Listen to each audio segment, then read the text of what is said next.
የእግዚአብሔር ቃል ወደ አማቴ ልጅ ወደ ዮናስ እንዲህ ሲል መጣ።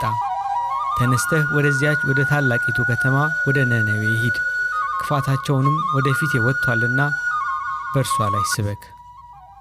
ዮናስ ግን ከእግዚአብሔር ፊት ወደ ተርሴስ ይኮበልል ዘንድ ተነሳ። ወደ ኢዮጴም ወረደ። ወደ ተርሴስም የሚተላለፍ መርከብ አገኘ። ከእግዚአብሔር ፊት ኮብልሎ ከእነርሱ ጋር ወደ ተርሴስ ይሄድ ዘንድ ዋጋ ሰጥቶ ወደ እርሷ ገባ። ትንቢተ ዮናስ ምዕራፍ 1 ከቁጥር 1 እስከ 3። በዚህ ነገር ነቢዩ ዮናስ በብዙ ስህተቶች ውስጥ መውደቁን እናያለን። የመጀመሪያው ስህተት አለመታዘዝና አመፀኝነት ነበረ። ነቢዩ ዮናስ በዚህ ነገር ውስጥ እንደ አንድ ነቢይ ሰዎችን ለእግዚአብሔር መታዘዝ ከመጥራት ይልቅ ራሱ ለእግዚአብሔር መታዘዝ አቃተው። ቀጣዩ ዮናስ ከእግዚአብሔር ዘንድ መኮብለል ነው። ይህም እንደ ሞኝነትና እምነት ማጣት ያሉትን ኃጢአቶች በውስጡም ይዞ ነበር። ይህ የሚኮበልለው ነቢይ ሁሉም ቦታ ከሞላው አምላክ ፊት ኮብልሎ የት ሊገባ ነው? የሚገርም ነቢይ። እናንተስ እግዚአብሔርን በምትሸሹበት ጊዜ ሁሉ እንደሚገኝ ታውቃላችሁ። እርሱ በምትቀዝቡት ጀልባና መርከብ ውስጥ አለ፣ መርከቧን በሚሸከበው ውሃ ውስጥም አለ። ስለዚህ ከእግዚአብሔር ለመሸሽ ልትደበቅበት የምትመኘው ስፍራ አለ? ነቢዩ ዳዊት በእርግጥ እንዲህ ሲል ስለ አምላኩ ተናግሮ ነበር። ከመንፈስህ ወዴት ሄዳለሁ? ከፊትህስ ወዴት ሸሻለሁ? ወደ ሰማይ ብወጣ አንተ በዚያ ነህ፣ ወደ ሲኦል ብወርድ እዚያ አለህ። እንደ ንስር የንጋት ክንፍ ብወስድ፣ እስከ ባህር መጨረሻም ብበር፣ በዚያ እጅህ ትመራኛለች፣ ቀኝህም ትይዘኛለች።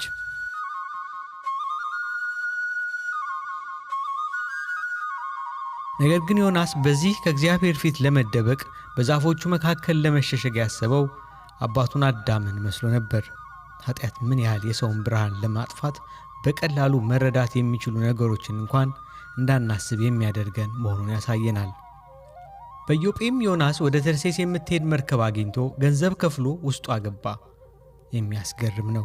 ለእግዚአብሔር ላለመታዘዝ ኃጢአት ዮናስን ያስከፈለችው የገንዘብና የልፋት ዋጋ። የእግዚአብሔርን ጸጋና በረከትን ግን በነፃ እናገኘዋለን፣ ያውም ከሙሉ ክብርና ሞገስ ጋር። ገንዘብን በማውጣትና በልፋት ራስን ለመጉዳት መኳተን ግን የሚደንቅ ነው። ምናልባት ዮናስ አለመታዘዝን ባሰበበት በዚያ ሰዓትና መርከበኞቹን ለጉዞ በጠየቀበት ሰዓት ገንዘብ ባይኖረው ኖሮ በረከት ይሆንለት ነበር።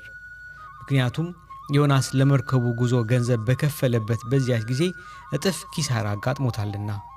ገንዘቡና መታዘዙን ማለት ንጹሕ ልቦናውን በአንድ ጊዜ አጣ።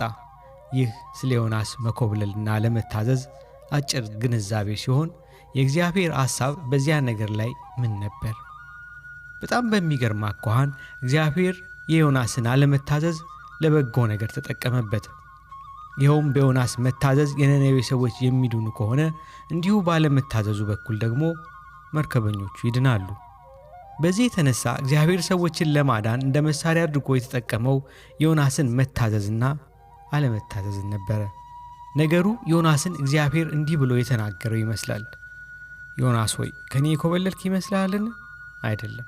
እኔ ወደ መርከበኞቼ የምልክህ እንደ ነቢይ፣ እንደ ሰባኪ፣ በታላቅ ድምፅ እየጮኸ ሰዎችን ወደ ንስሐ እንደሚጠራ ሰው አድርጌ ሳይሆን እንደ ጥፋተኛና ኃጢአተኛ፣ ለሌሎች ግራ መጋባትና ችግር መንስኤ እንደሆነ ሰው እንጂ።